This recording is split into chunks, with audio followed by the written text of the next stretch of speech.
Hello बच्चों, आज हम क्लास फिफ्थ का chapter number 4 mangoes round the year हम देखेंगे। इसको अच्छे से समझेंगे और इससे जो इम्पोर्टेंट क्वेश्चन आंसर बनते हैं उनसे रिलेटेड बात करेंगे।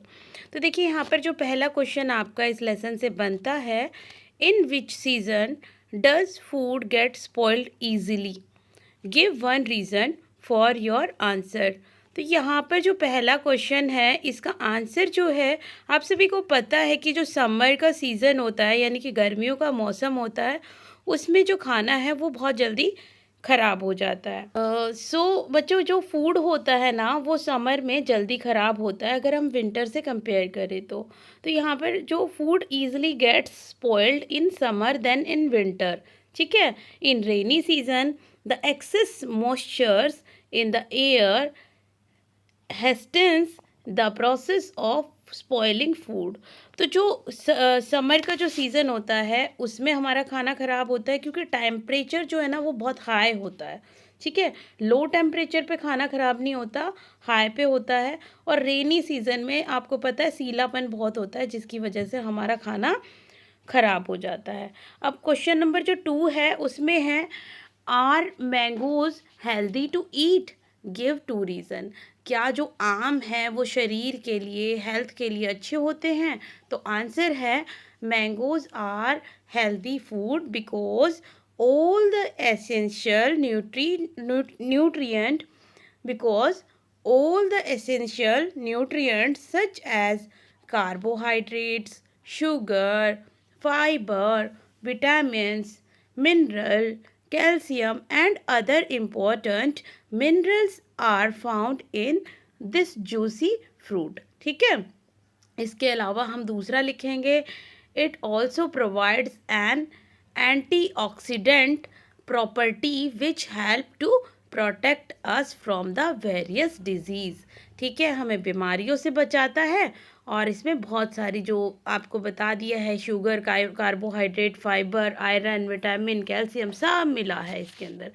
तो थर्ड क्वेश्चन है, name two microorganisms which could spoil food. ठीक है, तो बैक्टीरिया और फंगई जो है वो फूड को ईजिली स्पॉइल कर देते हैं। ठीक है, फंगस क्या होता है ना, एयर में भी मौजूद होती है।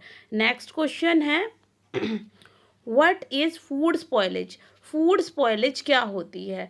Any change in the smell, colour और texture of the food that make it unfit for eating is called spoilage, food spoilage. ठीक है, जिससे कि हमारे खाने में अगर स्मेल गंदी आ रही है या फिर उसका टेक्सचर यानी कि कलर वगैरह चेंज हो गया है, उसके अंदर पानी सा आ गया, तो इसका मतलब फूड हमारा ख़राब हो गया है। नेक्स्ट क्वेश्चन है, व्हाट इज़ फंगस। फंगस क्या है? How does it spoil the food. तो मैंने पहले ही बताया आपको, जो फंगस है वो कहाँ पे होती है? एयर में होती है। खुले में अगर हम खाना रख देंगे तो वो फूड ईजिली स्पॉइल हो जाता है क्योंकि उसमें माइक्रो ऑर्गेनिज्म चला जाता है। ठीक है, fungus is a micro organism that grow on moist surface, गीले सरफेस पे। ठीक है ना, और the moisture on the surface of exposed foods, खुले फूड में इन्वाइट्स करते हैं micro organism like fungus. They multiply on such surface and spoil food. ठीक है, वो क्या होते हैं ना, 1 से 2, 2 से 4, 4 से 6, 6 से 12 ऐसे बन जाते हैं। ठीक है, मल्टीप्लाई होते हैं और स्पॉइल कर देते हैं हमारे फूड को। नेक्स्ट क्वेश्चन है, what are the various reasons for food spoilage यानी कि खाने के ख़राब होने के वेरियस रीज़न क्या क्या होते हैं? तो food get spoiled due to several reason. Temperature है एक, तो मैंने बताया आपको, अगर टेम्परेचर हाई होगा तो फूड आसानी से ख़राब हो जाएगा। खाने में मॉइस्चर होगा तो प्रेजेंस ऑफ जो वाटर है स्पॉइल द फूड क्विकली। ठीक है, और माइक्रो ऑर्गेनिज्म आपको पता है, मैंने बताया आपको पहले भी, बैक्टीरिया जो है हमारे एयर में मौजूद होते हैं। अगर जो भोजन है, खाना है, अनकवर्ड रखा होगा तो वो फूड को क्या करता है? स्पॉइल कर देता है। What is food preservation. Food को प्रिजर्व करने की टेक्निक पूछा है, फूड प्रिजर्वेशन क्या होता है? तो food preservation is the process in which the क्या है, preservable food material are given a physical or chemical treatment to prevent their spoilage. उसको ख़राब होने से बचाने के लिए उसमें डाले जाते हैं कुछ प्रिजर्वेटिव डाले जाते हैं जिससे कि खाना ख़राब नहीं होता है. 5 मेथड पूछे हैं नेक्स्ट क्वेश्चन में जिससे आप प्रिजर्विंग करेंगे फूड की. तो इसमें आप बाय बॉइलिंग कर सकते हैं और फ्रीजिंग से कर सकते हैं, कैनिंग यानी कि उसको बॉटल में रखने से, बंद करके सील में करके रखने से ख़राब नहीं होती कोई चीज़ें. सॉल्टिंग यानी कि नमक जो है, अगर आप आम का अचार बना रहे हो और नमक में उसे कुछ दिन के लिए रख दिया तो ख़राब नहीं होगा, है ना, उसको सॉल्टिंग बोलते हैं. और प्रिजर्वेशन जो होता है उससे भी आप फूड को प्रिजर्व कर सकते हैं. ठीक है, पेस्चराइजेशन से भी उसे सही रख सकते हैं. नेक्स्ट क्वेश्चन है how does salt act as a preservative. तो जो साल्ट होता है ना उसके बारे में पूछा है कि वो प्रिजर्वेटिव की तरह काम कैसे करता है. तो salt draws water out of the food and dehydrates it.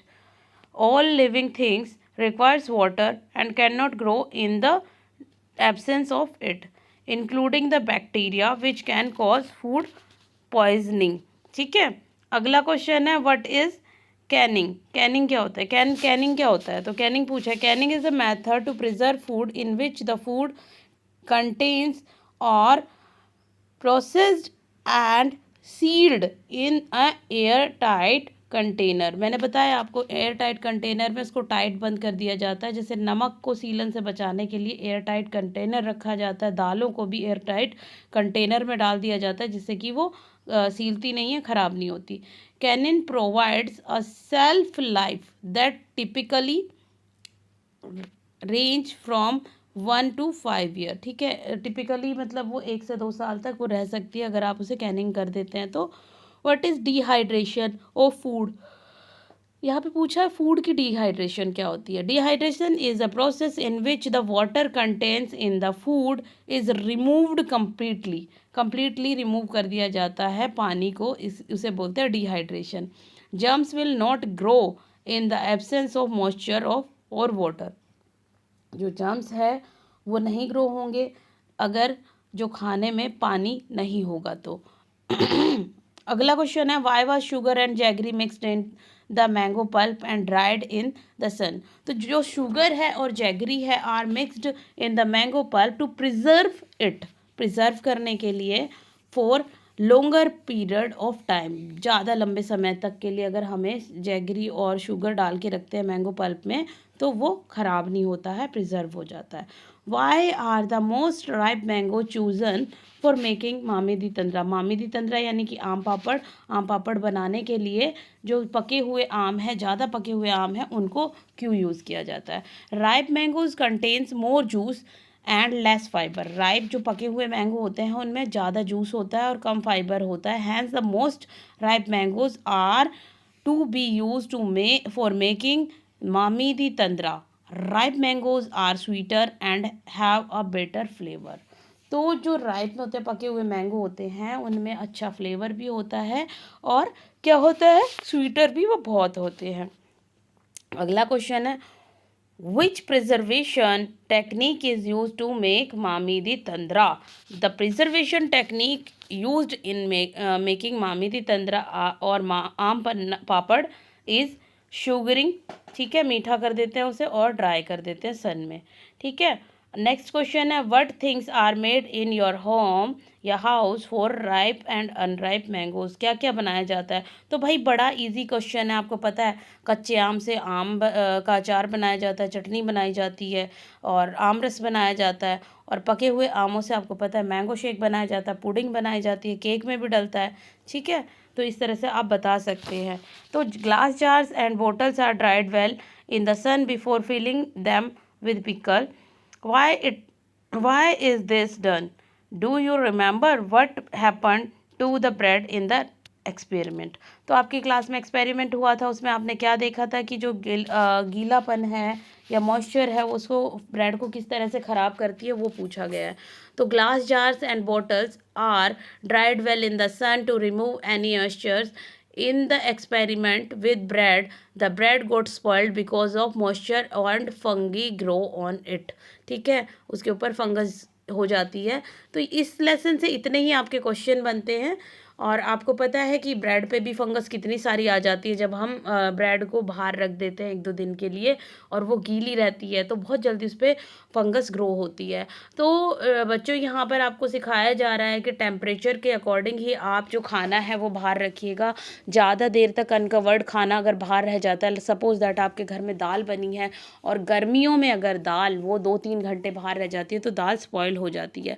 तो ध्यान रखिएगा इस बात का। और लेसन अगर आपको समझ आया, क्वेश्चन आंसर ईजी रखे हैं, तो इन क्वेश्चन आंसर को रिवाइज करते रखिएगा। आज के लिए बस इतना ही, मिलते हैं अगले टॉपिक पे। Bye bye.